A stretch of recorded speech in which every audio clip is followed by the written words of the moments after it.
35 aniversario fundacional de la hermandad. Esta tercera charla tiene por título nuestro padre José Romero Murillo, autor de nuestro padre Jesús Batido Rescatado, y va a estar a cargo del cofrade sevillano Luis Chamorro García.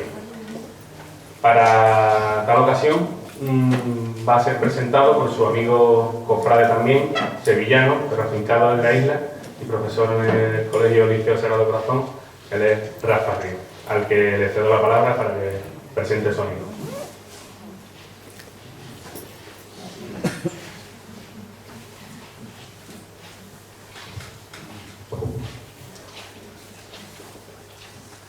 Señor hermano mayor y Junta de Gobierno de la Real, Venerable, Seráfica y Trinitaria Esclavitud y antigua Archicofradía del Santísimo Sacramento, de la Inmaculada Concepción y Ánimas Benditas y fervorosa hermandad de penitencia de nuestro Padre Jesús cautivo y rescatado y María Santísima de la Trinidad, hermanos de la Archicofradía de Medinaceli y de San Fernando, cofrades isleños, señoras y señores.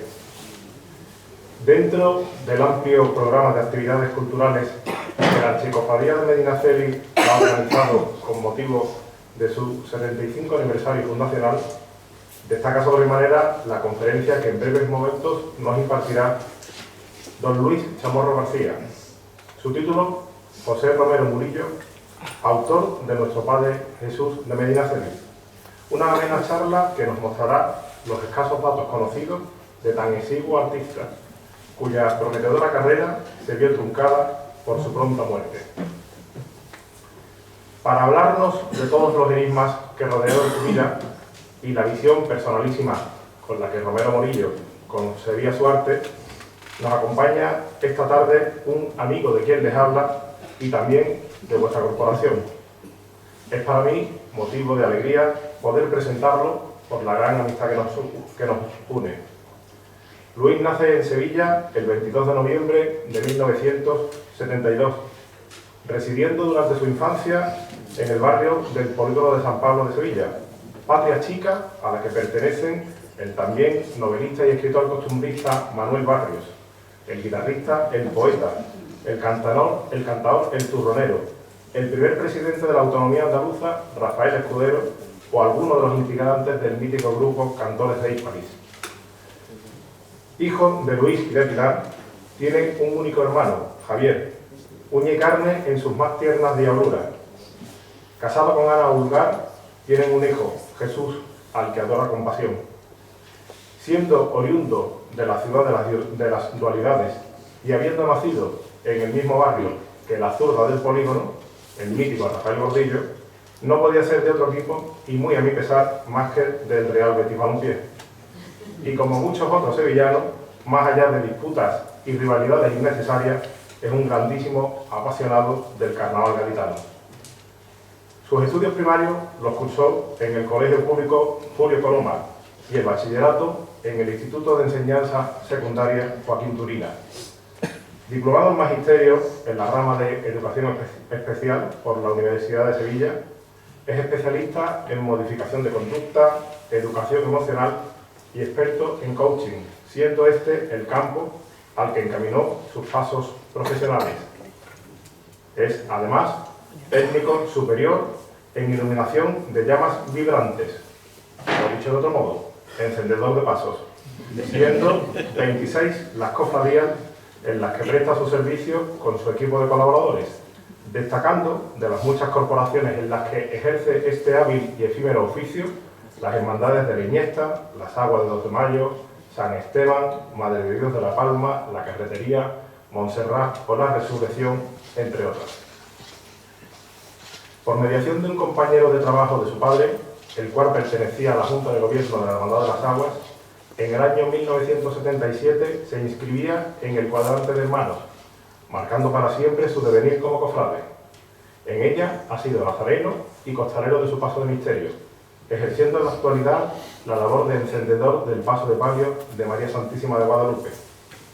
Quien les habla tuvo la suerte de conocerlo cuando aún era un cofrade imberbe en aquellos míticos concursos de cultura cofrade que las cofradías sevillanas organizaban ya en la década de los 90. En el grupo joven de la Hermandad de las Aguas empezaba a demostrar sus maneras decorando a bolígrafo los sobres de las preguntas, un artista que en esta tierra no es del todo desconocido, el imaginero Fernando José Aguado Hernández. Amistad que se fue consolidando con el paso de los años y que se forjaría definitivamente cuando un servidor, al encontrar unos dibujos que documentaban la autoría de los retablos de la capilla de su hermandad, en vez de arrojarse el descubrimiento, puso en conocimiento del amigo tan sencillo hallazgo, para que fuese él quien procediera a darlos a conocer. Sin ser un investigador al uso, su pasión por conocer la historia de su hermandad es el motor que ha guiado cada uno de sus trabajos. Suya es la primera y única biografía conocida de José Romero Morillo, de la que reconozco humildemente que todos hemos bebido de ella para futuras investigaciones. Junto a ella destacan otros trabajos como la relación de Antonio Illanes con la Archicofradía de las Aguas, de la que llegó a ser su hermano mayor, el frustrado intento de traslado de fusión en 1902 de la Cofradía de la Estrella de Triana a la capilla propiedad de la Hermandad de la Santa Cruz y Nuestra Señora del Rosario, cita en el barrio del Arenal, la cual es hoy la sede canónica de la Hermandad de las Aguas, de cómo las Hermandades de las Aguas y del Museo dieron inicio, en 1923, a la Jornada Cofrade del Lunes Santo en Sevilla, o cómo la Hermandad de la Mortaja poseyó un paso de Cristo crucificado, dato este último desconocido y no bien agradecido y ponderado por la Cofradía del Viernes Santos. Ha sido además pregonero de la Semana Santa en el pregón organizado por la Universidad CEU San Pablo de Sevilla en el año 2008, recibiendo la distinción académica de dicha institución de manos del cardenal emérito de Sevilla, Monseñor Fray Carlos Amigo Vallejo. Entre sus últimos logros, fruto de su entusiasmo y siempre de la mano de Antonio Illanes Salcedo, hijo del escultor Antonio Illanes, ha sido la rotulación de una calle en Sevilla en honor del citado imaginero, meta felizmente alcanzada en el año 2018. Su amor por la Hermandad de las Aguas le lleva a afirmar con rotundidad que todos tenemos en Sevilla un amigo vinculado a esta hermandad, o a convencerte de que nos guiemos unos kilómetros de la ruta de viaje prevista y así conocer in situ el primer crucificado al que dio culto su hermandad, hoy expuesto en una iglesia conventual en la localidad de Almagro, en Ciudad Real. Su permanente actitud de servicio hacia su hermandad, a la que considera su segunda casa, le hacía asistir esta misma mañana al traslado de los restos de su amigo, el imaginero Luis Álvarez Duarte, autor igualmente de la Virgen de la Trinidad de San Fernando, a la capilla del Rosario de 2 de Mayo, los cuales ya reposan a los pies de su Virgen Niña Guadalupana. Así es Luis, sencillo, sincero, cercano y muy afable al trato. Querido Luis, tuya es la palabra. Muchas gracias.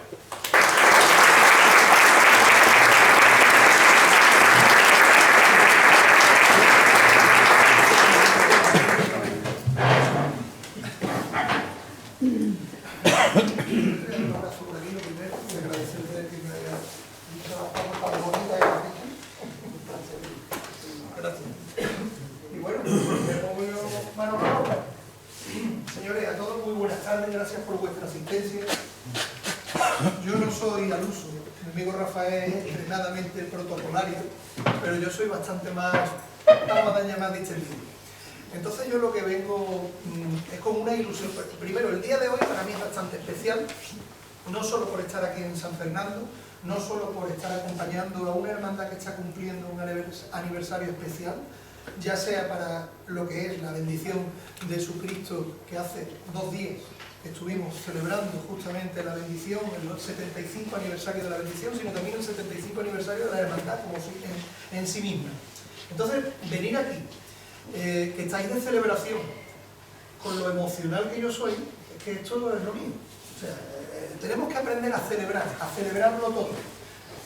Yo he estado celebrando, de alguna manera, hace un rato, el que mi amigo Luis Álvarez Duarte descanse por fin donde él quería. Y eso es lo que me lleva a traer la vinculación tan tremenda que hay entre 2 hermandades, prácticamente desconocidas entre sí, como son la Hermandad de las Aguas y vuestra hermandad de la Archicofradía Sacramental de Medinaceli. Nuestras vírgenes comparten autores. Vuestro Cristo y nuestra Virgen comparten autores.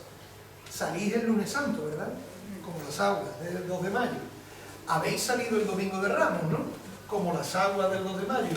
Y ya me da miedo, porque como sigue indagando, voy a encontrar más cosas. Y no me extrañaría que más de uno me las pudiera contar aquí cuando, de alguna manera, pues vayáis escuchando esto que yo vengo a traeros, ¿no?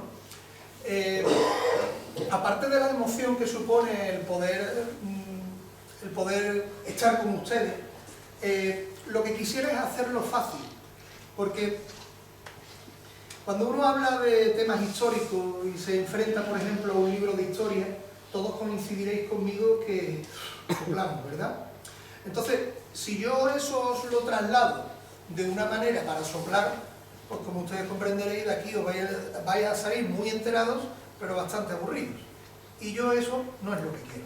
Yo lo que quiero es que ustedes estéis aquí, alegres, felices, y por favor, la más mínima duda, con total naturalidad, me la preguntáis, porque yo no tengo nada escrito, ningún guión, ni aunque lo tuviera, no sirve para nada.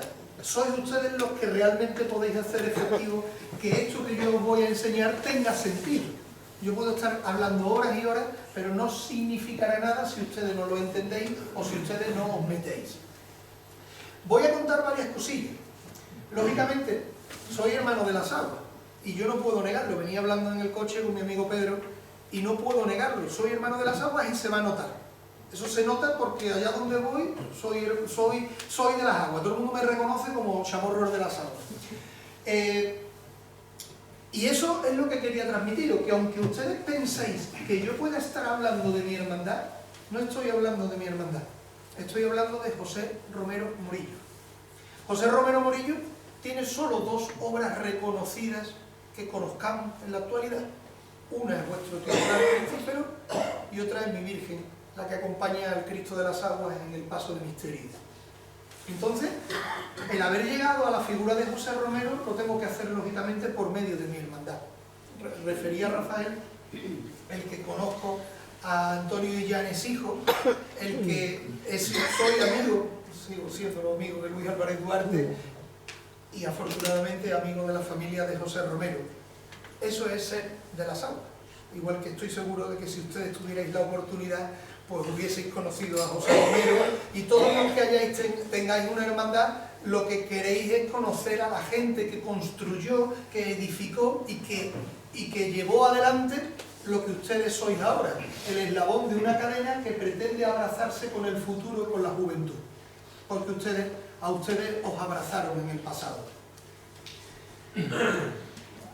Tengo que agradecer a la hermandad la confianza que ha tenido en mí. A Eduardo ha estado a mi disposición, de verdad, Eduardo, te lo agradezco porque me has cuidado y yo lo he notado. Y eso dice mucho de ti, pero dice mucho de tu hermandad, que es lo que representas cuando has tenido esas palabras conmigo y cuando has tenido esas conversaciones conmigo. Tu junta de gobierno está a la altura, porque yo os estoy siguiendo por redes sociales, está a la altura de una festividad tan importante, de un aniversario tan importante, y se está demostrando porque desde que he llegado sois galantes, os presentáis a mí, venís con la intención de que yo os ofrezca algo, y eso es lo que por eso es por lo que puedo estar nervioso, de poder satisfacer. Gracias a mi amigo Pedro, que ha tenido a bien acompañarme y que me ha dado charla durante el camino. Y Pedro para mí es mi padre. Yo perdí a mi padre hace 22 años, precisamente este domingo de Ramos se cumplirán 22 años de que falleció, y desde entonces, bueno, desde entonces ya de antes, eres mi padre, y eso no lo puedes negar porque erais buenos amigos mi padre y tú me has sabido manejar, me has sabido llevar. Y gracias a Reyes y a Eduardo, su marido, Reyes es ese eslabón siguiente de la cadena de José Romero, que José Romero murió sin descendencia, pero tiene familia. Y eso es lo que afortunadamente tenemos la oportunidad de tenerte aquí, igual que hay otras personas de tu familia que también han estado vinculados y que no han podido, y otras que por circunstancias pues no las podemos ver, no las podemos conocer, pero ojalá las conozcamos en un futuro. Y yo, después de todo este jaleo protocolario, pero que creo que es necesario para poder empezar a hablar de la figura de... Ustedes me estáis escuchando bien, no es necesario el micrófono, ¿verdad? ¿Me escucháis bien, no? Sí. Para el Señor de la Isla de la Pasión también. ¿No hay problema? Perfecto. ¿Himno de pasión o himno de la pasión? Es la pasión. Y la pasión, ¿ves? Esto es lo que me pasa, que yo soy normal, digo palabrotas y la pasión. ¿Cómo sabemos la otra mitad? Bueno, vamos a ver. Empezamos por el principio. ¿Qué pasa? ¿Hay que dirigir aquí? Que hay que darle al play. Gracias, amigo. Este señor amablemente me tiene cuidado, pero yo soy muy revoltoso. Vale. Ahí lo tenéis. Ahí tenéis al artífice de vuestro Cristo. Al desconocido artífice de vuestro Cristo. Hasta hace 10 años era solamente un nombre acompañado de su profesión, ceramista. Afortunadamente, voy a contaros cómo sucede esto. Primero, ya os he dicho que soy de Las Aguas y tengo dos muy buenos amigos hermanos de Las Aguas. Uno ya lo he dicho, que es Luis Álvarez Duarte, y el otro es Ernesto Barragán Benzal. No sé por qué me he saltado, pero bueno, no importa. Bueno, yo cuento lo que quiero contar, que es lo que estoy aquí a contar. Tengo esos dos buenos amigos de la Hermandad de Las Aguas. Luego sucede otra circunstancia, que es la fortuna, la suerte. Se dan circunstancias que tienen que ver con la suerte para que yo pueda haber llegado aquí a la figura de este hombre y pueda haber realizado su biografía. Y luego una tercera cosa, que es el friquismo. Eso está de moda ahora, pero es el pesado, el hartible. ¿Me entendéis, verdad? Los frikis son necesarios. Yo soy un gran defensor de los frikis porque podría sonar a grotesco, incluso burlón, pero todo lo contrario. Todos somos fruto de frikis. Hay un friki que escribe el libro de historia, hay un friki que es un empecinado con las matemáticas. Es decir, necesitamos de ese tipo de personajes para poder valernos los demás, para aprender, simplemente para poder tener datos, para contener lo que pretendemos dar. Y ahora ya entiendo por qué venía esta fotografía. Porque vengo a presentaros la Virgen del Mayor Dolor, que es la hermana de vuestro Cristo. ¿Vale? La Virgen del Mayor Dolor forma parte de este paso de misterio en la Semana Santa de Sevilla, el Lunes Santo, Hermandad de las Aguas, Hermandad de San Jacinto, que es de Triana, una hermandad errante a lo largo del siglo XX y que ahora reside en la actualidad en el barrio del Arenal, muy cerquita. Es como si hubiese cruzado el río y se hubiese ido a la otra orilla, para los que no conozcáis Sevilla, pero es muy fácil. Estaba en Triana, ha cruzado el río y ahora está justo al otro lado, en la otra orilla. Lo que yo he conocido de chico es que la Virgen del Mayor Dolor, nuestra Madre Señora del Mayor Dolor, su autor era José Romero Murillo. Así, Murillo.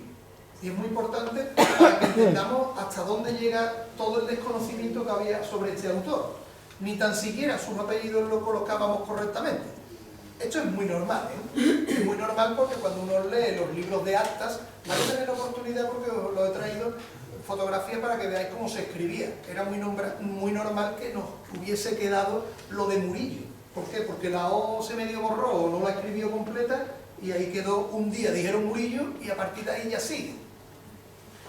Bueno, pues la Virgen del Mayor Dolor recuerda muchísimo a la Virgen que se pierde en el incendio de San Jacinto de 1942. Es decir, 3 años antes, mi hermandad tiene un incendio donde lo pierde prácticamente todo. Entre ellos, lógicamente, la Virgen. La imagen anterior estaba atribuida a José Montes de Oca. Pero es que la imagen de la Virgen del Mayor Dolor actual tiene un gran parecido con la Virgen del Mayor Dolor antigua. Y eso es lo que lleva a un entuerto que ahora paso a contar. Aquí lo tenéis. A los ojos de cualquiera son parecidas. Sin embargo, si nos ponemos a analizarlo, pues os daréis cuenta donde una está más dulcificada que la otra, ¿no? Esta es la antigua. Viendo esto para allá, esta es la antigua y esta es la actual. La antigua es como que tiene el color más desgarrado y la actual es como que está un tanto más dulcificada. A los ojos de un profano, como podría yo serlo, y yo me considero profano en muchas de estas materias, porque yo no soy licenciado en Bellas Artes, ni se me espera, pues son muy parecidas, son casi iguales. Pero claro, para eso existen los especialistas, y existen los artistas, y existen las personas que son capaces de distinguir estos pequeños detalles. Imagínense si no existieran ese tipo de personas, donde el coronavirus sería imposible de resolver. Y sin embargo lo vamos a resolver, eso está claro. No sé de qué manera, pero lo acabaremos resolviendo porque hay personas que están en esto, que están a ese mínimo detalle. Esta historia que os cuento de mi Virgen es el detonante de mi proceso de investigación sobre José Romero. La rabia y el genio, filtrado por la pasión, me motivaron sobremanera para devolverle a alguien que no se podía defender su honor. Es una historia trágica y desgarradora, por lo que espero no herir la sensibilidad de nadie. Más claro no se puede decir, creo. La Virgen del Mayor Dolor de las Almas nunca generó dudas dentro de la corporación sobre su autoría. Era una obra debida a un gran desconocido. Nadie había tratado de conocer o identificar quién era este artista que parecía haber pasado de puntillas por la hermandad. Y aquí es donde vienen estos dos amigos míos. Y ahora lo explico. Álvarez Duarte, el cual conocéis ustedes porque es también el autor de Vuestra Dolorosa, y Ernesto Barragán Benzal, que es como si fuera mi padrino en la labor investigativa. Ernesto Barragán Benzal es un funcionario del ayuntamiento que un día le dijeron una cosa, se picó y el tío estaba empecinado que se hizo casi historiador. Y eso es tan sencillo como que alguien le dijo: no, es que nosotros estamos celebrando el no sé qué aniversario. ¿Qué aniversario? Si nosotros lo que estamos celebrando son los 200 años de la hermandad. Se picó. Un friki. Bueno, pues afortunadamente yo he bebido de su fuente y junto con él pues he hecho bastantes descubrimientos como los que ha estado desglosando Rafa amablemente a la hora de su presentación.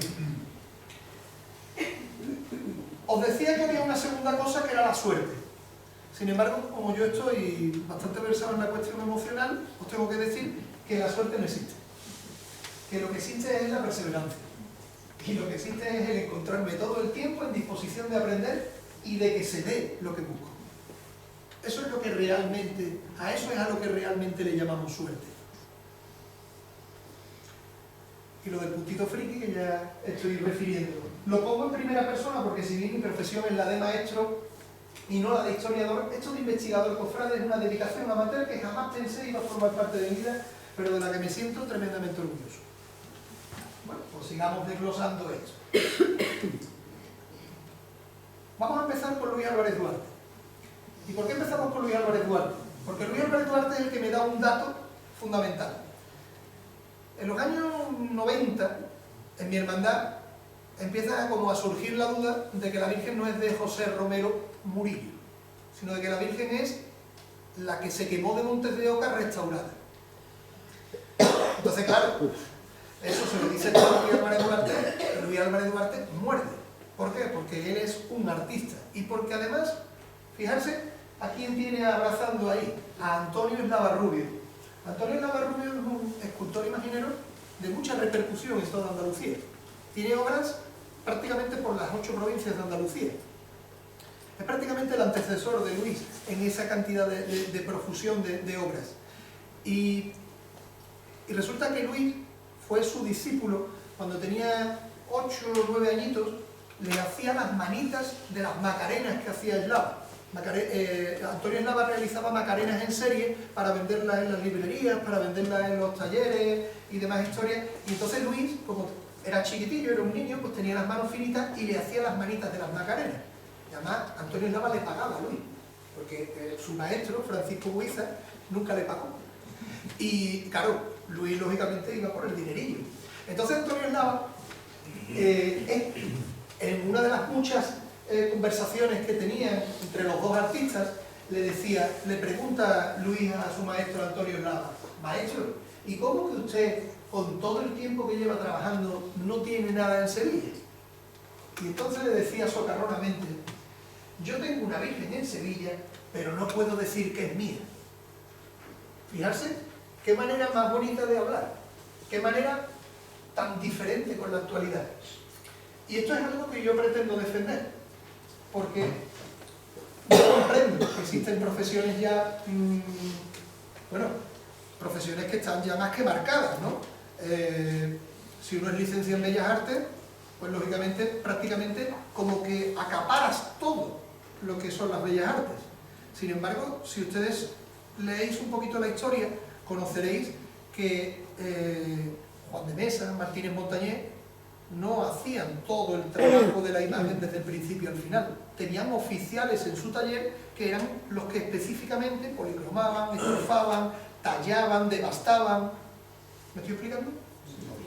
Eso en la actualidad prácticamente ha desaparecido, porque el último taller que se conoce del siglo XX es el de Antonio Castillo Lastruzzi, y es donde se trabajaba un poco en serie, ¿no? Se trabajaba en ese tipo de talleres donde había especialistas de diferentes materias que permitían acabar una obra.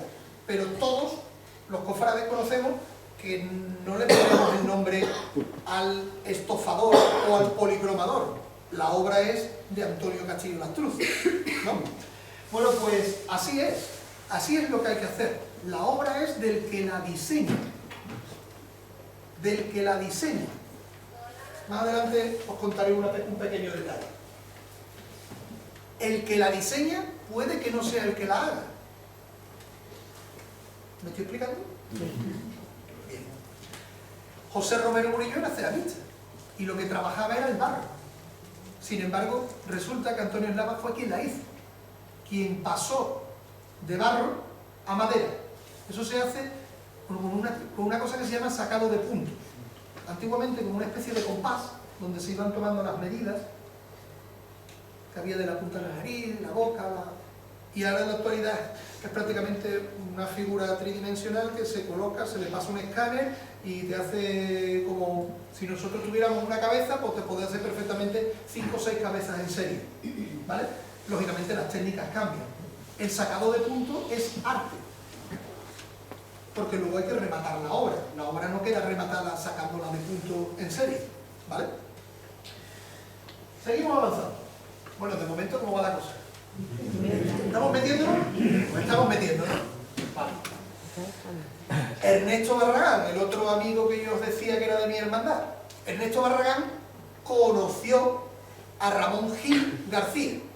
Ramón Gil García era el sempiterno mayordomo, sempiterno hermano mayor de la Hermandad de las Armas. Bueno, él y su padre. Su padre se llevó 50 años de mayordomo. Pero que los tiempos eran distintos. Hay que entender la Semana Santa en los tiempos en los que vive. No puede ser lo mismo la Semana Santa del año 2020 que la Semana Santa del 1930. No lo es, para nada. Cambia la gente, cambian las formas, cambian los hábitos. Ramón Gil hasta vestía a las imágenes.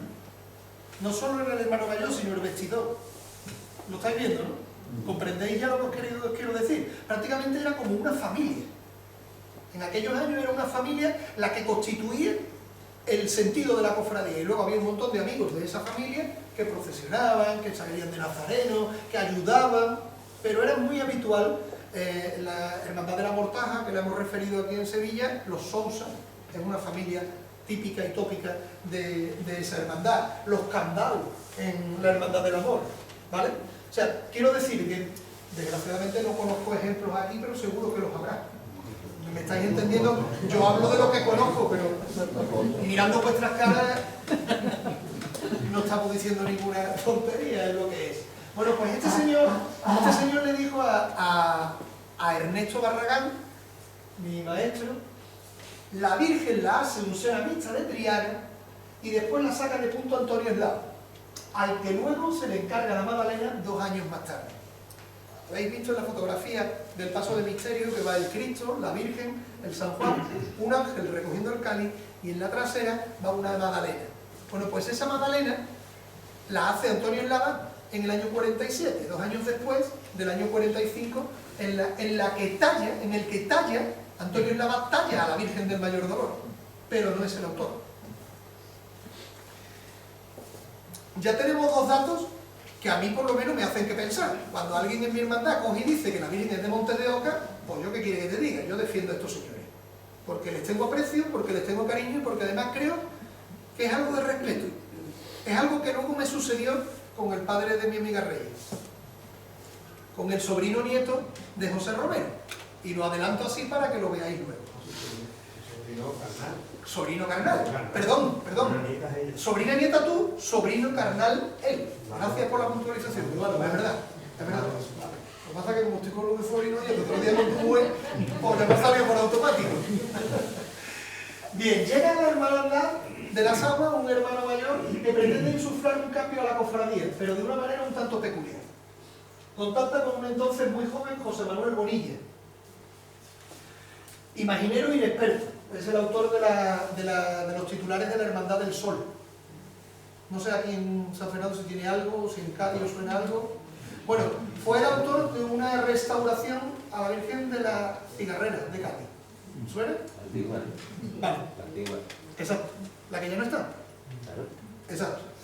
Bueno, pues imaginero inexperto en aquellos años, embaucado por el hermano mayor, consiente con pincharse para realizar una barbaridad. Bueno, ya está, el chamorro está diciendo cosas muy duras. ¿Vale? Bueno, ya veremos si es Honduras o no.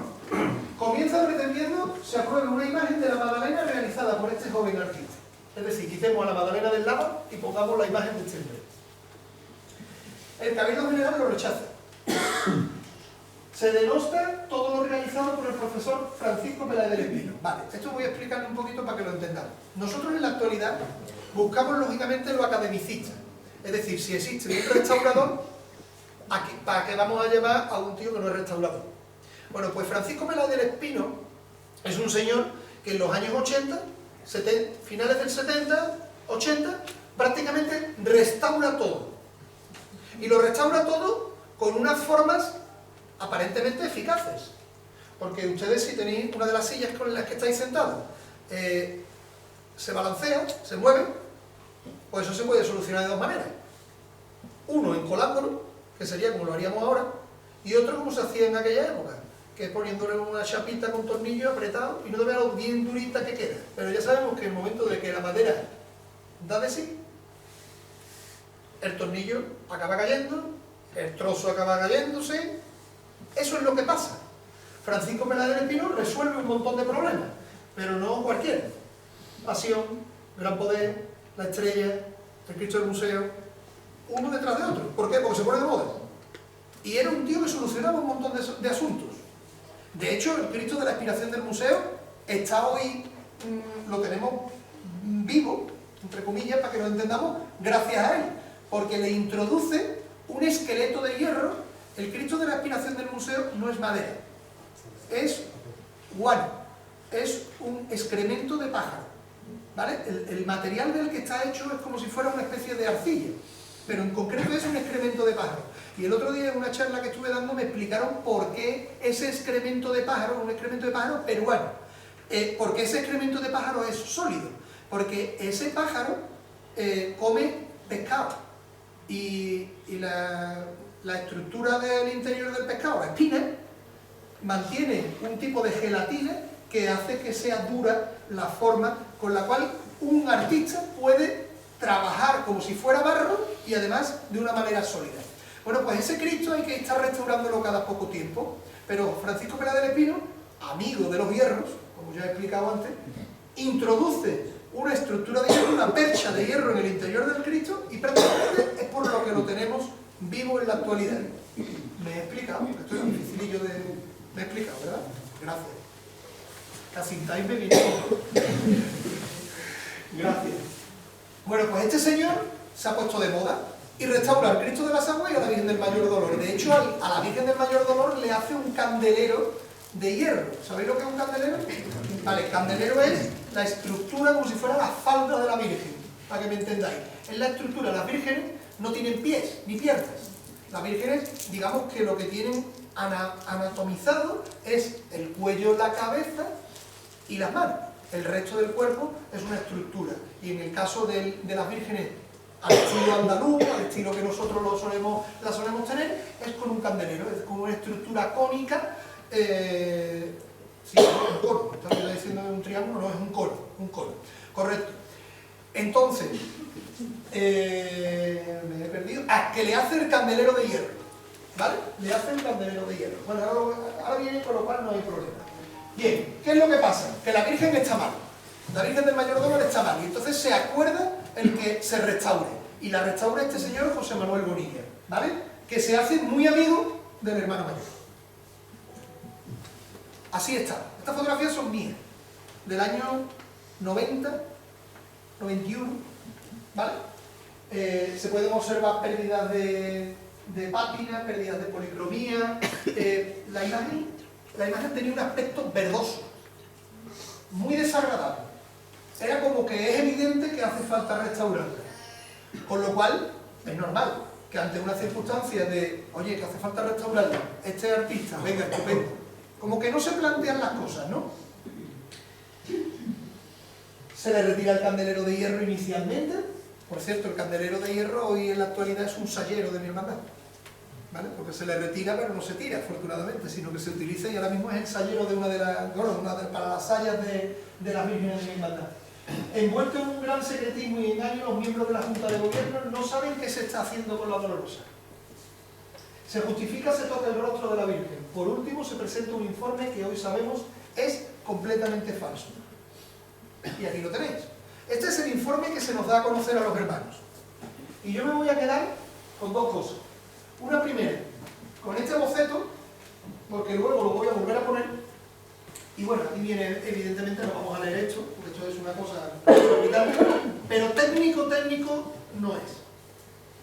Pero tiene aquí un pequeño detalle. Por tanto, creo que la imagen de Nuestra Señora del Mayor Dolor es la originaria que tallara José Montes de Oca a finales del siglo XVIII, que en el incendio producido en su capilla del convento de San Jacinto el fuego afectó a la imagen por detrás, quedando esta levemente carbonizada, y a que la madera de caoba es bastante dura. En un informe pone que la madera es dura, pero bueno, da igual. Y por tanto, más resistente al fuego, que José Romero Murillo se limitó por razones desconocidas a reconstruir la superficie de aparejo desaparecida, y aquí hay que resaltar que en esta fase se vuelve a modelar, ante lo cual se modifican volúmenes que son estrictamente personales desde el punto de vista de la creación artística, como que le da la razón a José Romero, pero si acabas de decir que no, o parece que le da la razón. Es un barullo, Esto es la demostración de que esto estaba amañado.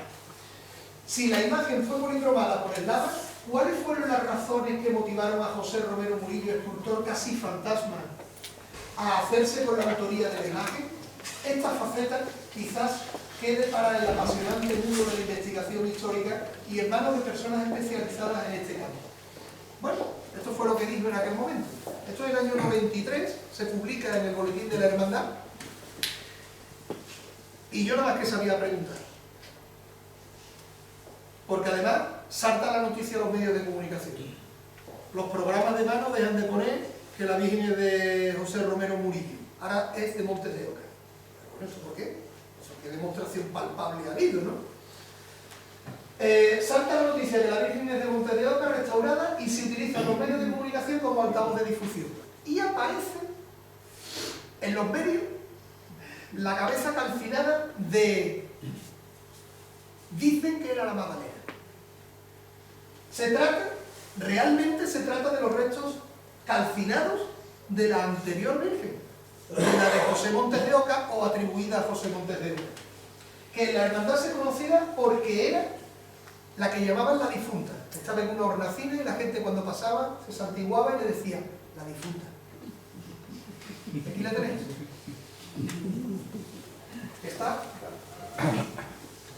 Esta es la cabeza de la Virgen.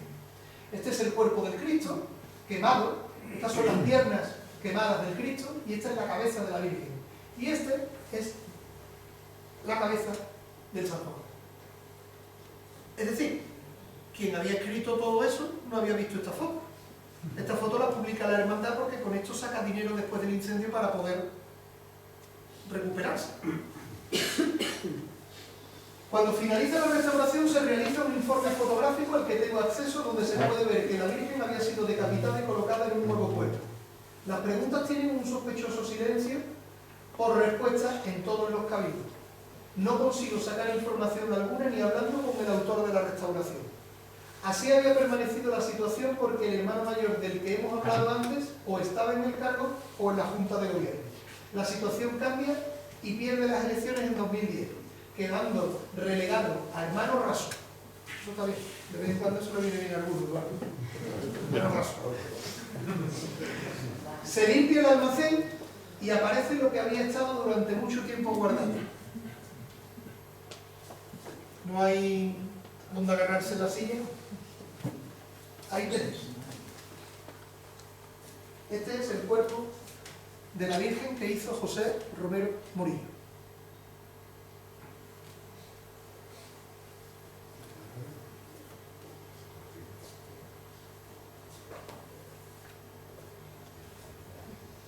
Las articulaciones de galleta típicas del lago para los brazos las tienen los brazos, pero no las tiene, si os dais cuenta, bueno, ahora os enseño más fotos. Esto que estáis viendo aquí, que me cuesta trabajar algunas veces, esto es un brazo, ¿vale? Este es el perno que entra aquí y este es el perno que entra aquí. Pero si os dais cuenta, aquí hay dos pernos distintos. Ahora lo vais a ver y vais a entender por qué. El cuerpo bocetado está pintado en verde como lo hacía Eslavas, como lo tenía vuestro Cristo. Lo vamos a ver. Con un estuco compuesto por sulfato de cal y cola. Lógicamente estos datos me los da nuestro querido amigo Luis.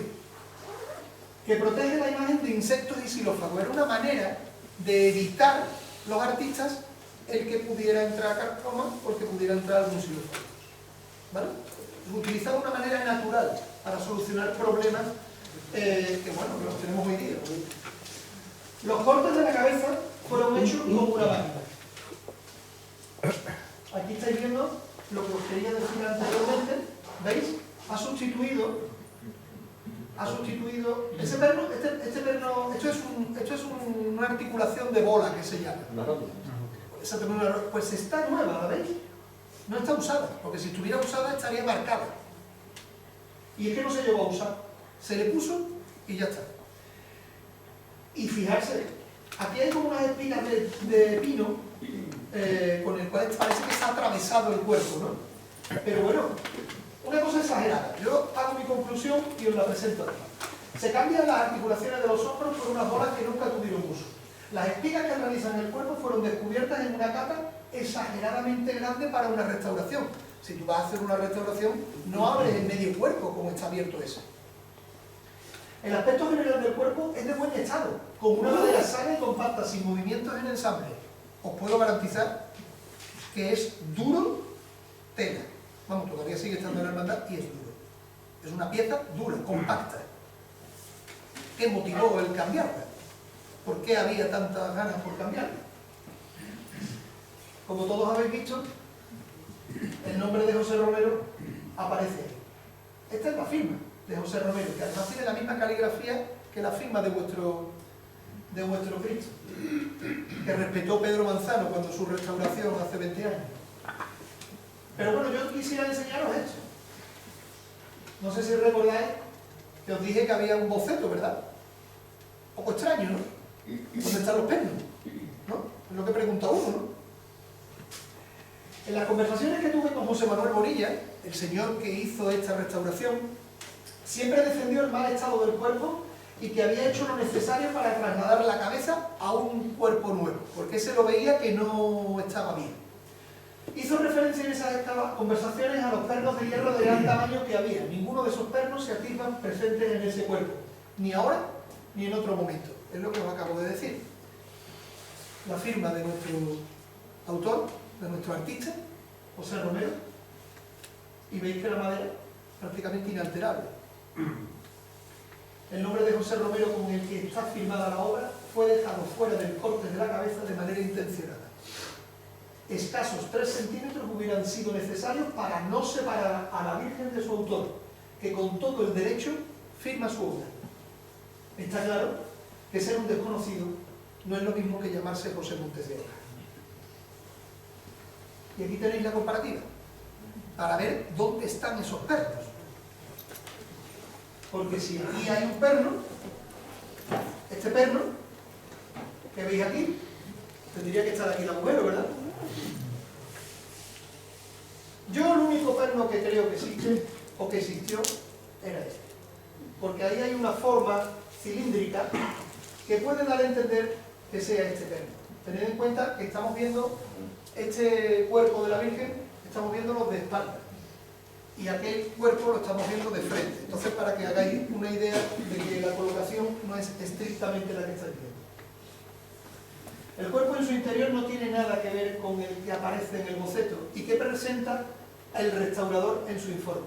El perno más pequeño que une el busto con el candelero pudiera ser el único de los tres que realmente pertenecían a la imagen. El boceto, luego esto me lo dio también Luis Álvarez Duarte, ese boceto es el de la restauración de la Virgen de la Estrella. Copia-pega. En los años 90 también existía. Me pongo de nuevo en contacto con el restaurador y le enseño esta fotografía. Se queda estupefacto y pregunta: ¿ese cuerpo dónde estaba? Fue un apaño entre el hermano mayor y él para desterrar el nombre de José Romero Murillo y que a él, como restaurador, se le reconociera mediáticamente. Estas cosas pasan. Hay más. La Virgen con los años vuelve a estar en un estado deplorable. Ahora vamos a ver imágenes. En 2011 se le encarga la restauración de la Virgen del Mayor Dolor a nuestro hermano, el maestro imaginero Luis Álvarez Duarte. Durante la misma se produce un hecho que se sospechaba, realmente lo sospechaba yo. Yo no sé por qué, pero tuve algo que me dio a entender que iba a pasar esto. Es justificado que había un perno. El cuerpo no existe, pero la cabeza sí. Tengo que ahuecar la cabeza para que el testigo de aquel perno que yo dije que estaba pudiera existir. Y eso sucede. Así es como estaba la Virgen del Mayor Dolor antes de ser restaurada por Luis Álvarez Duarte. Obra de José Romero Morillo. Veis pérdidas de policromía, casi en peor estado de como estaba la anterior. También es verdad que las fotografías son mejores porque son más próximas. Pero fijarse todo el cuerpo lleno de alfilerazos. Aquí podemos contemplar el ensamble que hizo José Manuel Bonilla en el nuevo cuerpo. Es decir, esto pertenece a José Romero Morillo. El resto pertenece al restaurador José Manuel Bonilla. Y José Manuel Bonilla se inventa el ponerle esta especie de collar policromado, donde creo que ponía Stabat Mater. Para justificar la restauración anterior se ahuecó el cráneo de la Dolorosa, como acabo de explicar antes. Cuando con el bisturí se picó en una grieta de la cara, el bendito rostro de la Virgen se fractura en 4 trozos.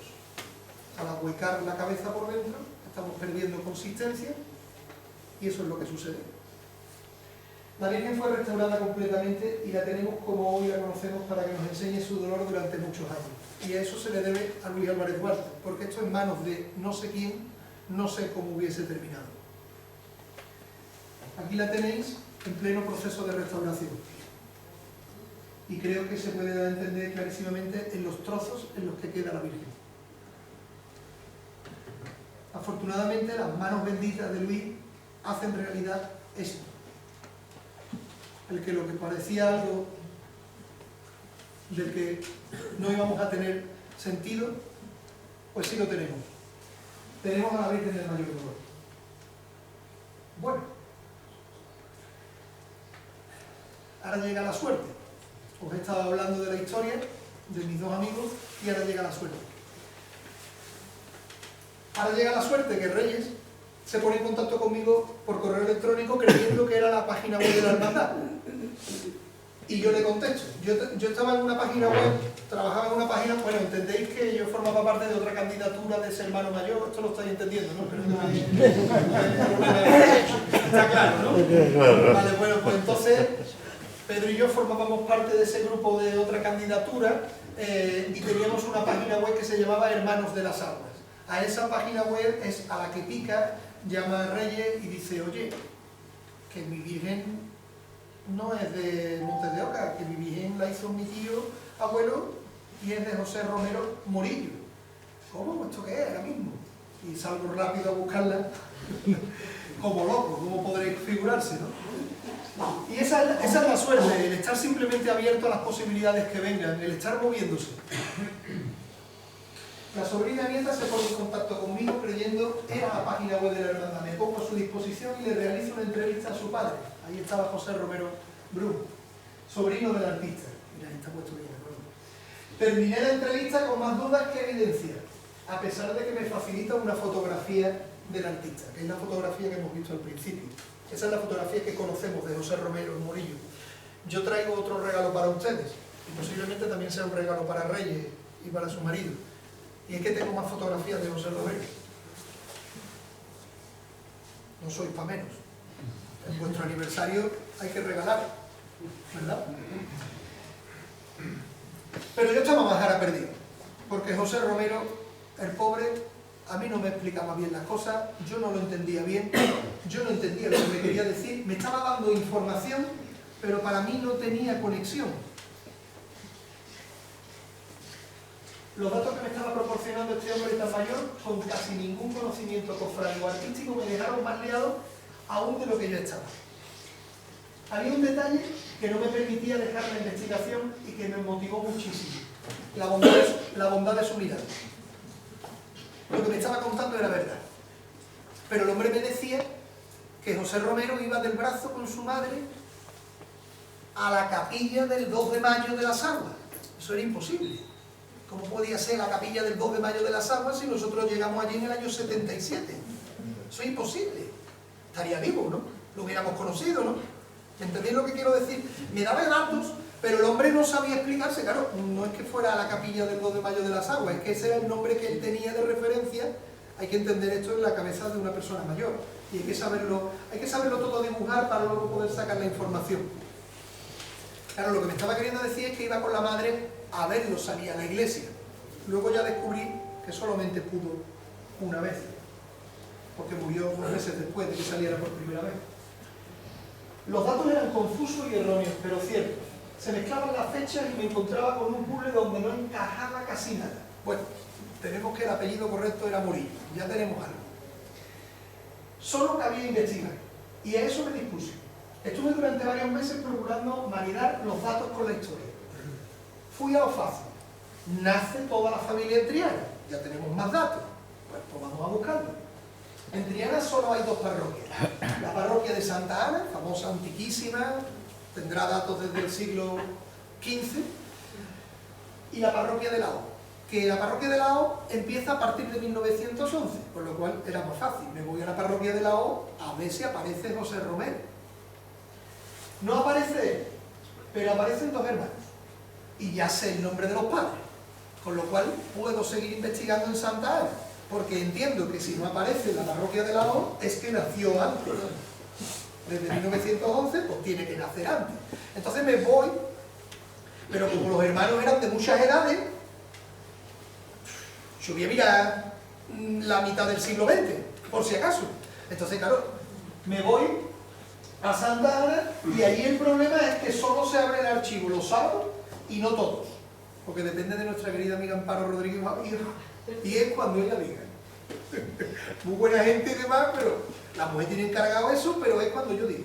Entonces nos manda, es verdad, nos manda por correo electrónico el que este sábado va a estar abierto. Entonces tú te buscas el hueco y allí que va. Bueno, yo me hice muy amigo de Amparo, le tengo un gran aprecio y además me parece una cofrade de las buenas. Es una de las cofrades, como digo yo, cofrades del amor, también de la Esperanza Triana creo que es. Y es de las que defiende el que las mujeres han salido siempre en la Semana Santa.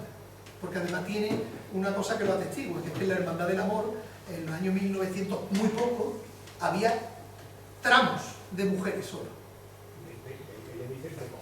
De cofradas. ¿Vale? Eso nos da a entender de que esto de que la mujer es una cosa nueva.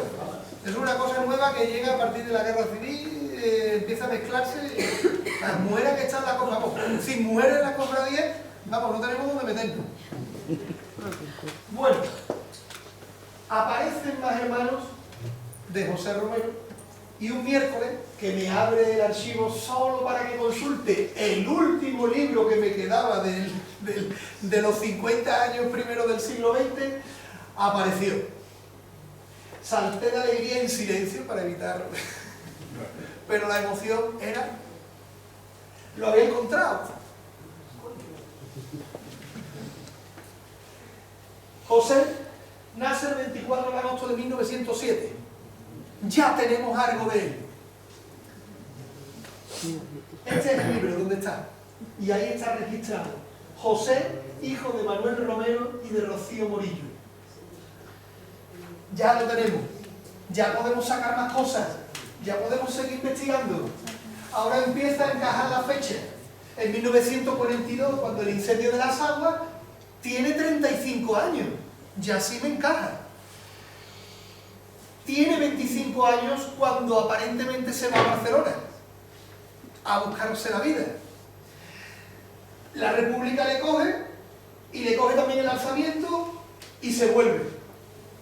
En las actas de los cabildos de la Hermandad de las Aguas aparece que es en 1945 cuando hace la Virgen del Baño del Dolor. Vale, ya lo tenemos. O sea, ese dato ya lo tenía, pero ya lo tengo, ya tengo la edad. Me voy al registro civil y busco su defunción. Yo preparo divinamente al funcionario y le digo, mira, esto es una cosa que yo estoy investigando, ¿sabes? Yo me he puesto, digo, mira, esto yo no sé dónde va a estar, yo te voy a pedir, por favor, si eres tan amable, que me busque. La fecha donde sé que está vivo es el 24 de marzo de 1945, de ahí para adelante. Ah, pues mira, pues viene muy bien, porque ya eso ya está informatizado. Digo, mira, qué bueno, niño, lo tenéis informatizado desde el año 45 para acá. Bueno, es que me sorprende, porque, bueno, estoy contando lo del registro, le doy un dato, el funcionario aparece inmediatamente con el papel. Además, digo, ya, sí, ya, toma, aquí lo tiene. José muere el 29 de mayo de 1945, 2 meses después de que procesionara a su Virgen y su Cristo. Porque posiblemente José murió sin saber que su Cristo procesionó. Y ahora lo vais a entender. Porque la Virgen lo hace de una manera y el Cristo lo hace de otra. El Cristo no era para procesionar. Eso lo ha arreglado a ustedes Pedro Manzano. El Cristo era muy inestable, porque estaba hecho... Ahora lo vamos a descubrir.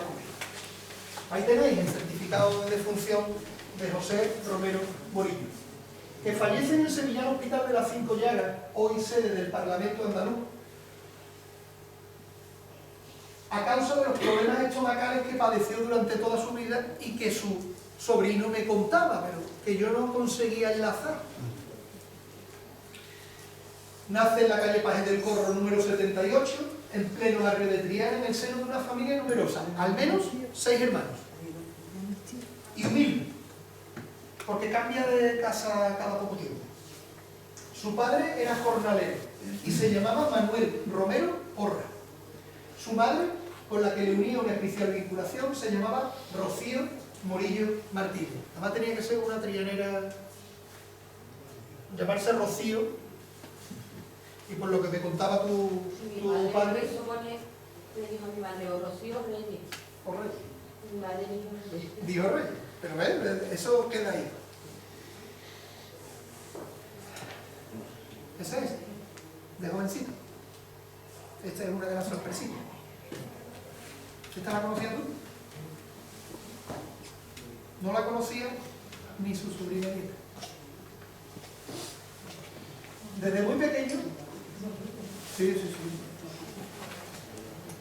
Desde muy pequeño llama la atención por un carácter diferente. Tímido, discreto, calmado, culto, correcto y muy educado. Era tremendamente aficionado a las artes plásticas, las cuales practicaba con especial soltura y gran dominio.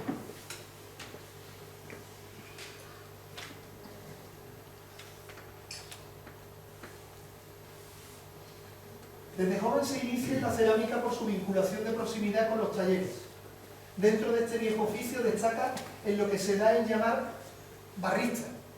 Barrista es aquel que hace figuras tridimensionales con el barro. No solamente hace sobre relieves, sino figuras tridimensionales, las completa, las termina.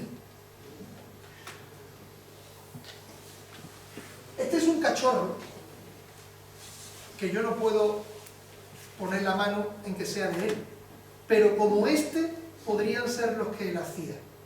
Esto se vendía en Triana muchísimo. Y se vendía en las librerías, en los talleres de cerámica. Se hacían en este pequeño tamaño. Y no sé por qué, esto me llamó Luis Álvarez Duarte. Mira lo que tengo. Claro, todas las informaciones que yo iba cogiendo, todas lo que iba haciendo es vomitándoselas a todo el mundo. Se lo iba contando a todo el mundo, porque yo tenía que hilvanar todo eso para construir algo que no existía. Entonces tanto Luis como Ernesto, como tu padre, Reyes, todas esas informaciones yo iba a todo el mundo contándoselas, a ver qué sacábamos. Las reproducciones que hacía habituales eran de Niño Jesús, de Cachorro, de Virgen de los Reyes, que es la patrona de Sevilla, del mausoleo de Joselito el Gallo de Mariano Benllull. Y eso era vendido en los talleres de cerámica de Triana, incluso en algún taller de cerámica que había, que tenía una tienda en Sevilla, y en la librería de Eulogio de las Heras. ¿Perdón? Ah, que creía que habían dicho algo, disculpen. En la librería de Eulogio de las Heras de la calle Sierpe. Y fijarse ustedes cómo son las cosas. En el año 1895, esto nos pasa por friki, leyendo yo los componentes de la Junta de Gobierno de la Hermandad de las Aguas, aparece Eulogio de las Heras. Aparece también Manuel Pérez Gisbert, que era un artista que hacía imágenes del estilo de las de Pizarro, era un artista de esa época. Aparece dentro de esa Junta de Gobierno Ramón Gil, el padre de este Ramón Gil, y aparece José María del Campo. José María del Campo, no sabemos quién es, pero los que vivan en Triana, o los que hayan estado por Triana, es el nombre del colegio que le llaman los altos colegios de Triana. El colegio se llama José María del Campo. Es decir, que no tendría que ser un cualquiera. Fijarse que Junta de Gobierno. Y claro, yo ahí enlazo rápido. Si Eulogio de las Heras tenía la librería y es miembro de la Junta de Gobierno de las Aguas, quizás por él pueda ser con lo que la Hermandad de las Aguas se pone en contacto con Eulogio de las Heras y le dice: búscame un artista que pueda reproducirme la Virgen del Mayor Dolor que se me ha quemado. Esto ya es la elucubración. Pero así se juega en esto, ¿eh? Así se juega en la historia. Os pongo una fotografía de una representación cerámica de la Virgen de los Reyes, en este caso policromada, para que más o menos hagáis la idea de las cositas que podría hacer. Esto tampoco tengo ningún tipo de seguridad de que estuviese hecho por él. Y luego os pongo este monumento que también se reproducía en cerámica. Y este lo pongo especialmente porque este es el monumento a Joselito el Gallo en el cementerio de Sevilla, obra de Mariano Benllull. Y lo traigo porque nuestro Luis Álvarez Duarte siempre decía que a este monumento solamente le hace falta 4 candelabros de guardabrisas en las esquinas para hacer un pedazo de guitarra. ¿Vale? El oficio de la cerámica estaba bastante demandado y con gran variedad de trabajos solicitados en los años 20 del siglo XX. Vamos a explicarlo. La Exposición Iberoamericana de Sevilla demanda artesanos y artistas. La Plaza de España, la Plaza de América, además de un gran número de pabellones, hacen que el trabajo no falte para este oficio. José destaca por su dominio artístico y recibe encargos de la aristocracia que se ven deslumbrados por la calidad de sus reproducciones. Las buenas relaciones que estaba teniendo y la condición provinciana de una Sevilla estancada ideológicamente le hacen pensar en abrirse camino en Barcelona. Esto voy a permitirme explicarlo un poco. José empieza a hacer trabajos para la aristocracia. Entonces, yo me invento que él empieza a tener seguridad de que puede vivir de eso, que no necesita un taller de cerámica que le haga encargos, sino que puede vivir de los encargos de la aristocracia o de la gente privada, como en vuestro caso. Vuestro Cristo es fruto de una colección privada, de un oratorio personal que le hace a José Luis Nieto Castañeda.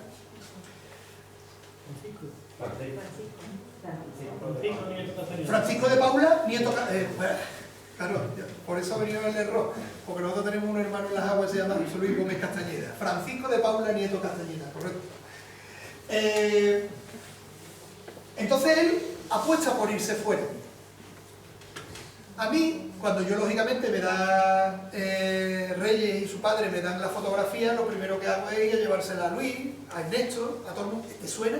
¿Te suena?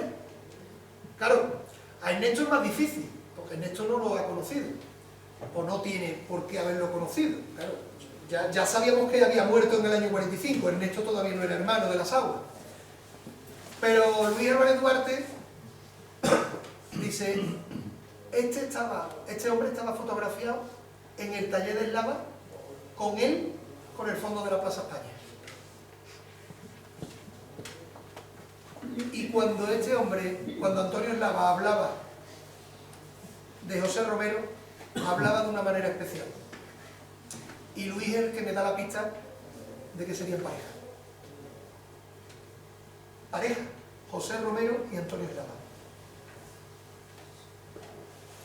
La Plaza España es un sitio donde los sevillanos sabemos que es donde se hacen las fotos los novios, históricamente. Entonces, puede que no vaya descaminado. Tu padre me decía, muy sensible. ¿Vale? Son palabras que llegan, que además yo las grabo y me las pongo 450 veces para poder llegar a esas conclusiones. Ese niño guapito, ¿vale? Elegante, ¿eh? ¿Has visto? Como chico que era elegante. Marcha a Barcelona para hacer fortuna y nos inventamos poder desarrollar su sexualidad de una manera anónima. Esto ya lo podemos hablar con más tranquilidad en la actualidad. Es decir, esto a lo mejor hace 10 años ya me costaba, pero yo lo digo ahora con tranquilidad. De una manera anónima en una ciudad cosmopolita. Sevilla no dejaba de ser un pueblo. Eso os lo digo para que lo sepáis. En los años 40, Sevilla, 30, Sevilla era un pueblo. No lo has vivido tú, Pedro, directamente, pero sabes perfectamente. Sí, me parece que tú tienes ahora 2000 años. Pero 77, porque yo recuerdo muchas historias de la que está contando, pero no se podía contar. Entonces, Gracias. La convulsa república y los desastrosos efectos producidos por el alzamiento militar posterior le hacen regresar a su Sevilla de siempre. Marcha a vivir a la calle Pontevedra número 8, barriada de la Dársena, junto a su madre y a algunos hermanos cuando fallece su padre. Esto es común en José Romero. Esto se sucede habitualmente. Hace una Virgen, hace un Cristo, muere. Su barriada desaparece. Los datos desaparecen. De José Romero parece que está y ya no se sabe nada de él. Y esto es habitual. Me ha pasado en varias ocasiones. Las casas donde vivía, estuvimos allí precisamente grabando un vídeo para Giralda Televisión, cuando tuve a bien hacer el artículo que escribí en el boletín de las cofradías. No están, porque se han tirado para hacer un conjunto de pisos, ¿vale? Entonces, claro, es que ni la casa siquiera podemos. Es verdad que hay otras casas que nos pueden de alguna manera dar a entrever cómo era aquello. Pero me contaba tu padre, Reyes, nos contaba que él con su hermano Rosendo iban andando desde Triana hasta Camas, que es como un poquito alejado, como si fuera ya a Cádiz, un poquito menos, Cádiz está un poquito más lejos, creo. Y andando a Camas, y allí en la zona de la Trocha recogían barro que se lo llevaban al tío, ¿vale? Para que hiciera la figurita, para que el artista trabajara, ¿vale? Bueno, estas casas fueron perdidas, se perdieron en los años 70, y de hecho se pierde la casa, su casa y la calle no existen. Tú ves que en la partida de función pone calle Pontevedra número 8, pero no te pones a buscarle, esa calle no existe en Sevilla ahora. Sus sobrinos, Rosendo y José, y bueno, ya lo he dicho, iban hasta Camas, lo llamaban el artista y ejercía como hermano mayor cuidándole y dándole ejemplo. Estos siguen siendo datos que me sirven a mí para pensar lo mismo, ¿vale? No se le conoce pareja. Otra.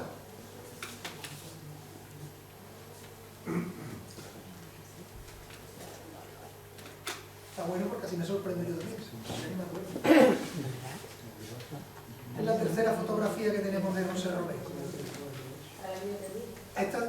Pero esto no me la diste tú. No, pero que te dije que mi padre decía que había hecho la Virgen de Rocío de Olivares. Correcto, correcto. Esta es la Virgen que me hablaba tu padre. Sí. Sí, tú tienes familia. Y yo soy tengo que irse sí. Vale. ¿Qué es lo que ocurre? Es reconocido por su valía artística en la barriada. Realiza sobre el inicio de los años 40 una Virgen del Rocío para la Hermandad del Rocío de Olivares, que genera gran revuelo entre los vecinos cuando le hacen un reportaje para la prensa. Esta fotografía es una fotografía profesional, si os dais cuenta, además ves que es un difuminado y demás historias, ahora con un damasco detrás. La Virgen se ve que es de pequeño tamaño, es una obra en barro. ¿Os acordáis lo que he dicho que los datos de José Romero desaparecen? Esta Virgen la hace para la Hermandad del Rocío de Olivares. Tú te vas ahora mismo a la Hermandad del Rocío de Olivares, que tiene publicado un libro que lo publicó con motivo de los 75 años de la fundación de la Hermandad, y no aparece que José Romero hubiera hecho ninguna Virgen. Pero aparece que el que hace la Virgen es Antonio Romero.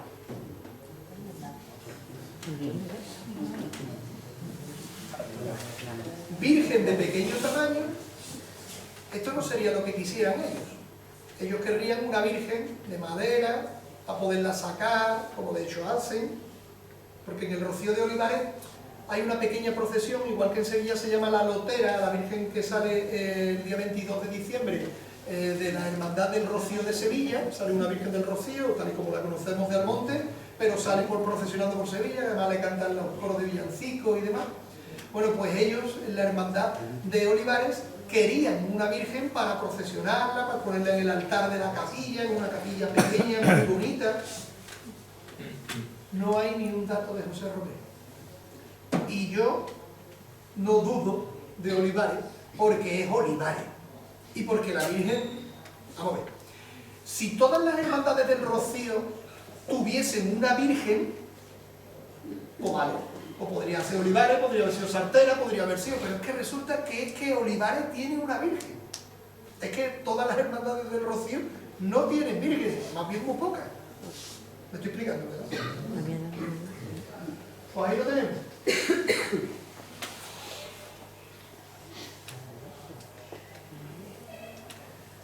Los problemas estomacales que sufre el artista lo obligan a pasar largas temporadas en el Hospital General de las Cinco Llagas.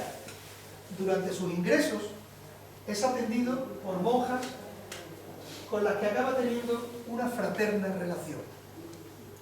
Aprovecha sus estancias en el hospital para hacer figuritas de barro en pequeño tamaño. Y aquí hay que hablar de algo, ¿verdad, don Andrés? ¿Quién tiene esa afición? El sobrino nieto. José Manuel, primo de Reyes, sobrino nieto, que no ha podido venir por cuestiones de salud, pertenece a la Asociación de Belenistas Sevillanos. Además yo, este mes de mayo, junio, viendo pasar una procesión de gloria por la puerta de su casa, coincido que lo veo, lo saludo, me mete, dice, vas a ver una cosa que no tiene sentido en el mes de junio, pero te la voy a poner. Y yo que me lleva y veo un pedazo de Belén precioso, bueno, por supuesto todo oscuro, con su atardecer, su amanecer, bueno, una joya, un auténtico... Mi imagen de la Navidad de España de este año, fotografía hecha por mí. ¿Vale? Es decir, José Romero sigue estando, está entre nosotros, no lo vemos, pero está. E incluso ahora lo vamos a escuchar.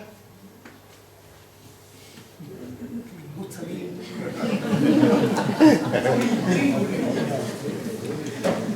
Durante muchos años, el nacimiento que realizó para sus cuidadoras estuvo expuesto en el hospital hasta su cierre en 1972. Otra vez desaparece. Porque claro, el hospital de las Cinco Llagas ya no es hospital, ahora pasa a ser Parlamento Andaluz. El hospital que pasa es el Macarena. ¿Dónde está el Belén? Vamos a ir tú y yo a buscarlo. Aquí tenemos el friki. Son las cartulinas de cosas.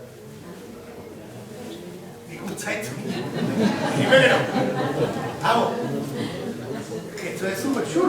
encanta, yo disfruto con esto. A ver, esto es mejor que con una película.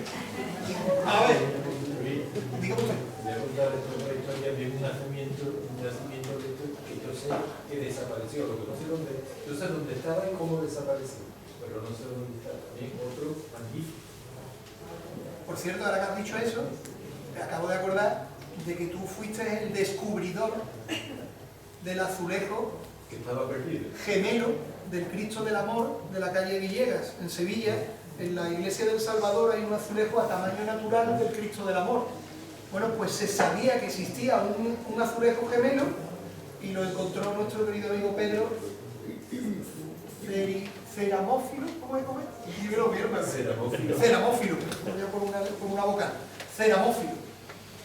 Él es un gran amante de la cerámica y bueno, lógicamente pues esto también le llena. Empieza a relacionarse con otros artistas, escultores e imagineros. Conoce a Antonio Eslava Rubio, aprendiz que fue en el taller de Antonio Castillo Lastruzzi. De esta amistad surge una estrecha relación sentimental y de ahí deducimos una seguridad para atreverse con imágenes en madera de encargos que recibe de particulares. Y aquí, lógicamente, ya entra en juego vuestro Cristo. Uno de estos encargos lo hace un cofrade empleado de la Marina de San Fernando, Francisco de Paula Nieto Castañeda. José realiza el modelo en barro y es sacado de puntos por Antonio Eslava. Es sacado de puntos la cabeza. Nada más. El artífice de la creación hace el modelo y por tanto es su autor y quien firma con orgullo y todo el derecho su obra. Y ahora os voy a poner un ejemplo. Vittorio Luquino, ¿suena? La ropa que llevan las muchachas cuando van en los pases de modelo, ¿de quiénes son?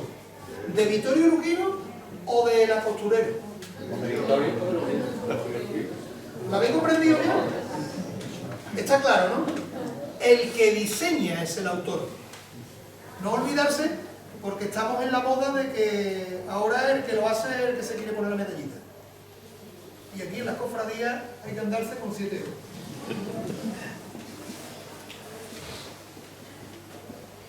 Pues aquí está.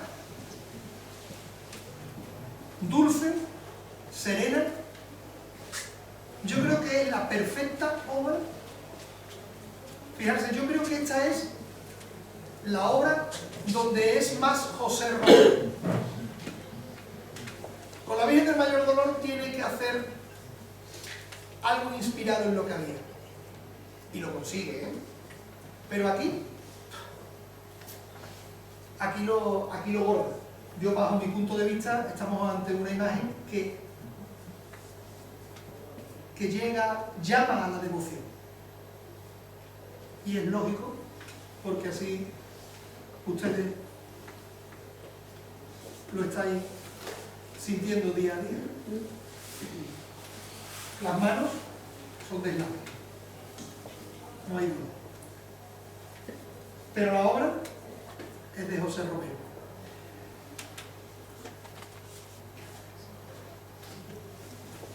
¿Qué queréis que os diga?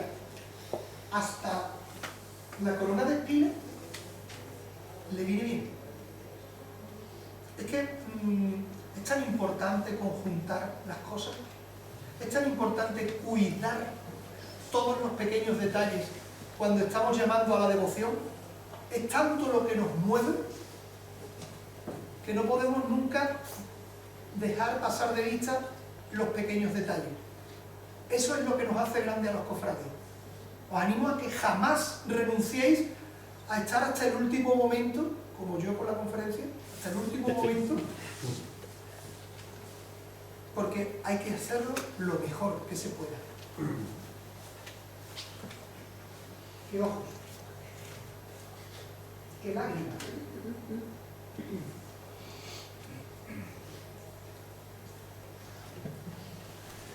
Forma un cuerpo de manera abrupta, con telas encoladas, que envuelven unos listones de madera faltos de cohesión y que componen el cuerpo con una deficiente estructura. Claro, esta imagen no era para procesionar, esta imagen era para un oratorio. Ahí no necesita componer el artista algo robusto. Entonces lo que hace es, bueno, pues lo que a lo mejor había aprendido a hacer, que es utilizar listones de madera para conseguir el bulto, y con las telas encoladas, que son como... ¿Ustedes saben para qué se utilizaban las telas encoladas cuando se les quitaban a las imágenes? Se utilizaban de argofifa. Las telas encoladas, argofifa. Argofifa es lo que se utiliza para fregar los suelos. Madrileña. Te comprendí, bueno.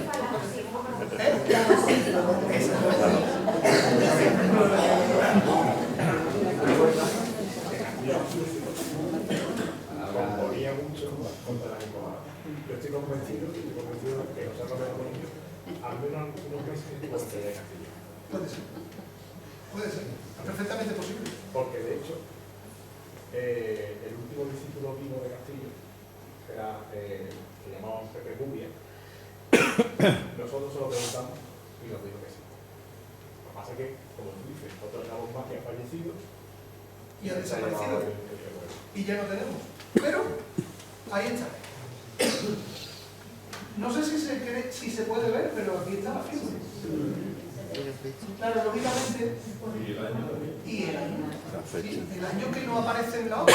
En la otra, el año de ejecución es el año 45, 1945, porque la imagen se bendice el 19 de marzo de 1945. En vuestro caso es el 24 de febrero de 1945, cuando se bendice.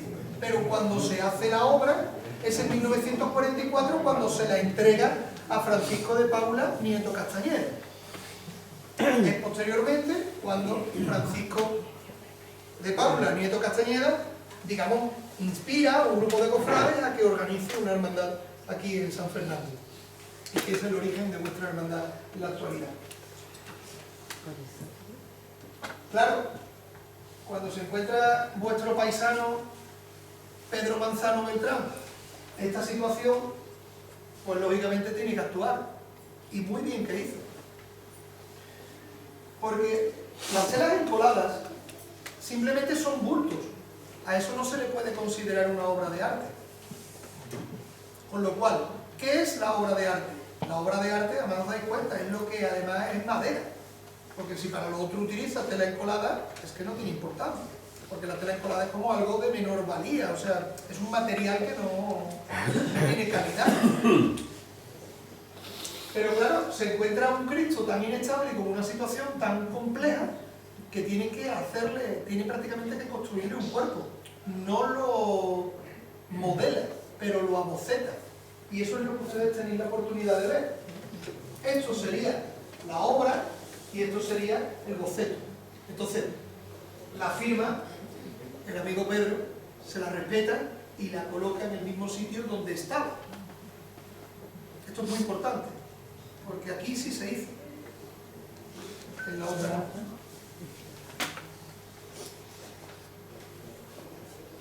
Antonio Eslava hablaba con mucho cariño de José Romero como un gran artista que tocaba el barro como nadie. En su taller había un cuadro fotográfico que amplió Antonio Fernández. Antonio Fernández es uno de los vestidores históricos de la Semana Santa, que además era fotógrafo. Y entonces el propio Luis me dice que esa fotografía se la amplió Antonio Fernández, con lo cual posiblemente Luis vivió algo de eso. 7, 8, 9, 10 años, 11 años. Esa era la edad que tenía Luis. Luis era una esponja para cogerlo todo. Aparecen con el fondo de la Plaza de España, bueno, ya lo acabo de explicar, donde se fotografiaron. Es muy probable que José Romero no llegara a conocer que la imagen que realizara para el fundador de vuestra hermandad fuese bendecida como nuestro Padre Jesús cautivo y rescatado el 25 de febrero de 1945 y diese origen a la actual corporación procesionando el Domingo de Ramos de ese año. Esto es más que probable, porque bueno, las distancias entre San Fernando y Sevilla sí es verdad que son las mismas que ahora, pero en aquellos años no había la misma facilidad para yo venir corriendo con media hora nada más que dar adelanto a la conferencia, ¿no? Ni los medios, ¿no? Pero bueno, quién sabe, nos quedaremos con la incógnita. Esta es la incógnita de nuestro amigo José Romero Morillo. Aquí lo tenéis. Yo no sé ni cuánto tiempo llevo, pero me importa muy poco, porque esto ya se está acabando. Ahora es cuando mi amigo... Sí, pero cuando yo te digo, tú lo tienes preparado y ya está. Y luego lo tienes preparado y me vuelve con esta imagen. No hace falta quitarlo. Entonces tú eres un fenómeno. Ahora viene cuando vamos a escuchar a José Romero. Y para ello, el arte sigue siendo arte en las más diversas formas que se pueda expresar. Y resulta que el hijo de Reyes, Eduardo Muñoz Romero, toca la guitarra. Así que vamos a intentar acercarnos a él.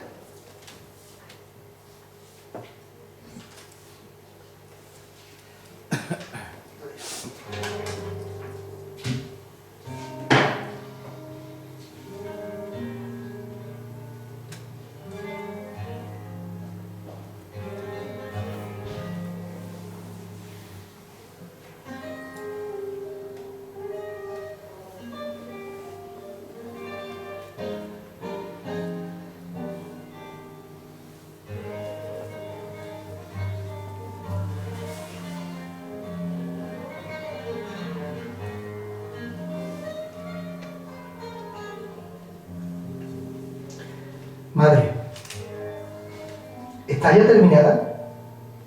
Sí, José, ya voy. ¿Es tarde? Tranquila, madre. Vamos con tiempo. Es que el camino es largo, mi hermana. No te preocupes, madre. Vamos despacito. Tú agárrate a mí y ya verás cómo llegamos sin darnos cuenta. Qué contenta estoy, José. Una virgen de mi hijo, de mi José. No me lo digas más, que me voy a poner colorado, madre. Ya estoy. Terminad. Cierra bien la puerta. No te preocupes, madre. Hoy casi que van a ir todos los del barrio. Espero que no me digan nada, que me muero de la vergüenza. Agárrame del brazo, que nos vamos para Sevilla. José, para ver a la Virgen de mi hijo. Una Virgen de mi José en un paso de la Semana Santa de Sevilla. Qué contenta estoy, José.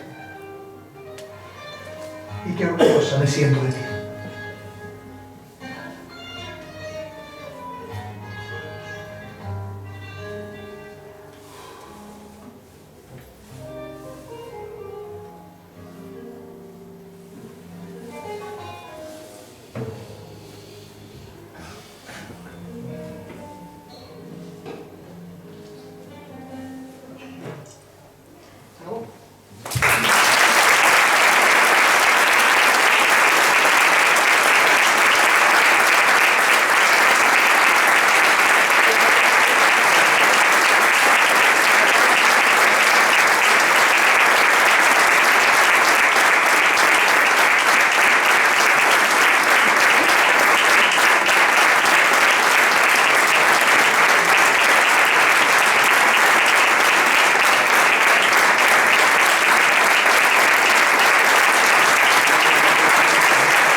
Bueno, pues yo creo que a todos nos ha dejado sin palabras, ¿no? Vaya regalo que nos acaba de hacer esta tarde a los cofrades de Medina Celi. Yo creo que la hermandad, los hermanos, la Junta de Gobierno, te estamos muy agradecidos de la charla, la conferencia que nos ha dado aquí hoy. Se nota que el tema, o sea, que es parte, que es tu vida, es tu vida. Yo creo que el hermano mayor va a saber agradecerte muchísimo mejor el regalo que nos ha hecho hoy. Bueno, yo antes de nada, a ver qué digo, porque ya con todo lo que has dicho. La verdad que estábamos diseñando todo el programa del 75 aniversario y desde un principio la Junta de Gobierno tenía muy claro que tenía que girar todo, que el eje principal de todo esto era la devoción. Porque es verdad que es una imagen que, lo has dicho, que tiene mucha devoción, que suscita, mueve a las masas aquí en San Fernando, el lunes santo, cuando hace un Vía Crucis, la semana que viene, que es el desapié. Si pones una urna para que haga peticiones, hay que ir todas las semanas a coger las peticiones. Y con lo cual, hoy no solo hemos cerrado este círculo, ¿no?, de conferencias, empezamos hablando de la historia de la archicofradía, después de la devoción de Medinaceli, de la Casa Ducal de Medinaceli, y hoy cerramos el círculo. Pero es que además hoy yo me he dado cuenta que hemos hecho un justo homenaje a José Romero Morillo, que durante muchos años, yo creo que para todos los que estamos aquí, era una incógnita, era algo que era un dato. ¿Recuerdas un día que hablamos? Y yo decía, de un dato ha pasado a tener cara y hemos humanizado un dato histórico que teníamos y que no se sabía cómo se había esfumado, claro. Ahora con todo lo que ha contado ya sabemos cómo se había esfumado. Y bueno, las cosas son así. Murió tan joven, con 38 años. Ni siquiera.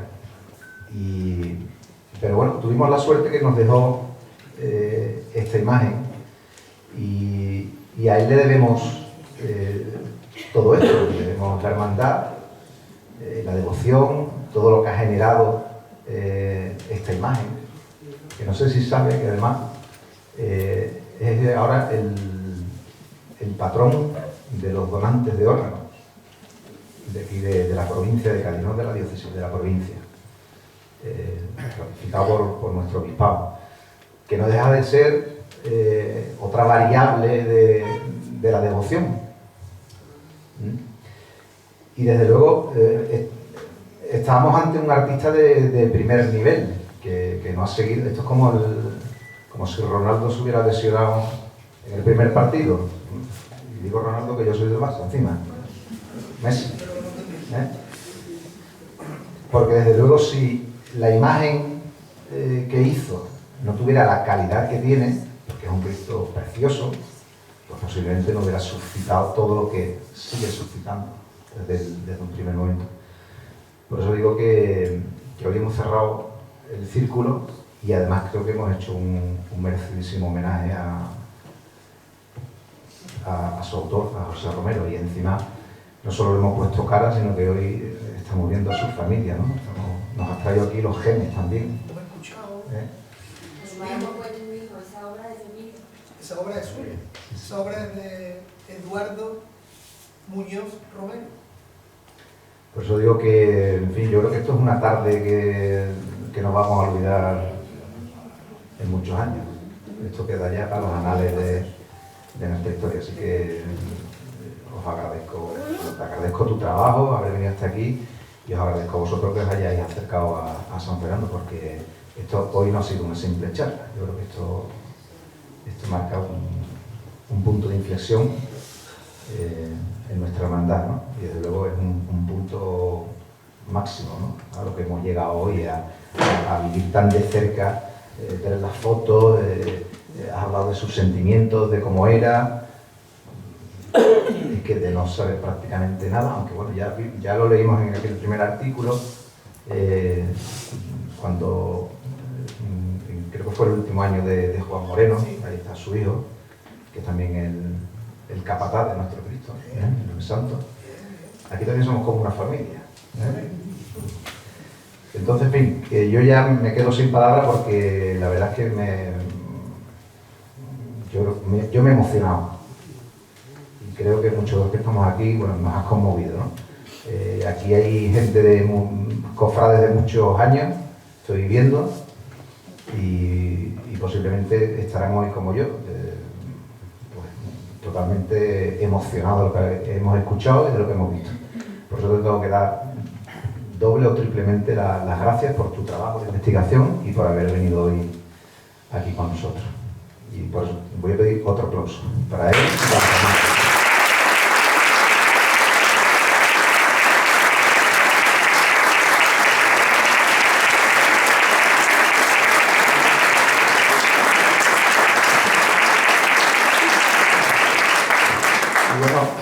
Aunque esto es un clásico de regalar un cuadrito con el Cristo, pero es que hoy yo estaba dándole vuelta, te invito en la venta Vargas, o sea, te tienes que llevar hoy nuestro Cristo, que ya es el Cristo de todos, y sobre todo porque este año estamos, bueno, es un Cristo muy fotogénico, pero hay que saber hacer bien las fotos, aunque aquí tenemos fotógrafos de primer nivel, ¿no? Pero es verdad que este cartel estamos todos contentísimos y está teniendo mucho éxito, y yo creo que esto es ponerle hoy el broche, que te lleve este cuadro y que lo pongas en... No sé si te queda la pared, porque me imagino que tendrás unos cuantos cuadritos en tu casa. Borramos un tupido velo. Bueno, yo lo voy a poner de pie.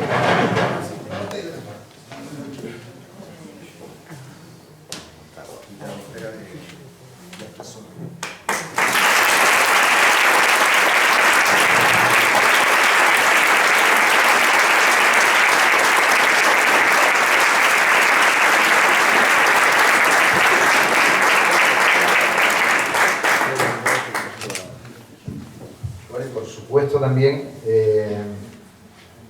ya que habéis venido, pues también la hermandad ha pensado en haceros un regalo que es similar al que acabamos de dar a Luis, y que os llevéis también este recuerdo de esta tarde, Reyes. Muchísimas gracias.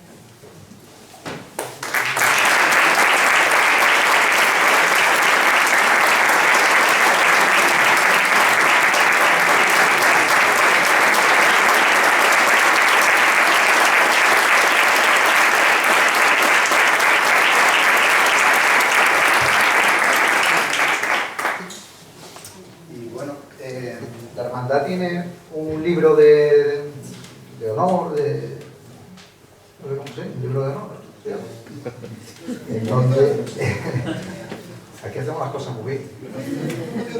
También tenemos algún artista. Hay que aprovecharlo. Entonces, bueno, en este libro pues generalmente lo abrimos cuando hay que firmar algo en momentos importantes, ¿no? Entonces yo me gustaría, Reyes, que lo mismo te cojo de sapetón, si quieres te lo piensas y ahora... Se podría poner en Mont Blanc.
si alguien quiere hacerle alguna pregunta a Reyes o a Luis, porque claro, como nos hemos quedado así un poco tan conmocionados. El momento, el momento.